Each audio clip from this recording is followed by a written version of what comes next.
আজকে ঠিক সন্ধ্যে 7টার দিক করে গ্যারেজ থেকে বেরোলাম বাড়ি যাওয়ার জন্য। আর বেরোতেই দেখতে পেলাম 3জন হাজির হয়ে গেছে আমার গ্যারেজের সামনে। আমার যে গাড়ির গ্যারেজ আর তার সামনেই একদম এই যে কালু আর আরও দুটো কুকুর ছিল, টোটাল 3জন ওরা এসেছিল। হঠাৎ দেখতে পেলাম ওরা কিছু একটা বলার চেষ্টা করছিল, মুখে আওয়াজ করে আস্তে আস্তে করে। বুঝতে পারলাম যে ওদের খুব খিদে পেয়েছে, কারণ সারাদিন মনে কিছু খায়নি। তাই ভাবলাম না, একটু ওয়েট করে তাড়াতাড়ি বাড়ি বেরোনোর আগে ওদেরকে কিছু খাইয়ে দিয়ে যাব। তাই একটু দোকানের দিকে চলে গেলাম হেঁটে হেঁটে, আর দেখলাম ওরাও আমার পিছন পিছন আসতে শুরু করলো। আর দোকানে গিয়ে 20 টাকার বিস্কুট কিনে নিলাম 4টে। আর ওদেরকে ওই 4টে প্যাকেট বিস্কুট খাইয়েই বাড়ি চলে যাব। তাই বিস্কুটের দোকানে চলে এসে 4টে বিস্কুট চটপট করে নিয়ে নিলাম।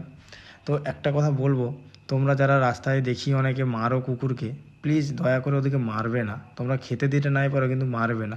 তাড়িয়ে দিও, কিন্তু মেরে তোমরা কী লাভটা পাও বলো? তো যদি কেউ পারো সহৃদয় ব্যক্তি, ওদেরকে অবশ্যই খাবিও, কারণ ওদেরও খিদে পায়। তো এখনকার যুগের যা পরিস্থিতি, মানুষকে খাওয়ানোর থেকে এই অবলা প্রাণীগুলোকে খাওয়াবে অনেকটা কাজে দেবে, কারণ এরা আপনার ক্ষতি কোনো দিন করবে না। আর বিস্কুট নিয়ে এসে ওদেরকে পরপর বিস্কুটগুলো খাইয়ে দিয়ে এবার বাড়ি চলে যাব। আর ওরা দেখেছি আমার এই যে গ্যারেজের সামনে মোটামুটি রাত্রে পাহারাদারেরও কাজ করে, বসে থাকে এখানে। অনেকে দেখি এদেরকে মারার চেষ্টা করো, কিন্তু প্লিজ একটু দয়া করে কেউ মারবে না ওদেরকে। যদি পারো একটু তাড়িয়ে দিও হুটহাট করে, কিন্তু কেউ মারো না।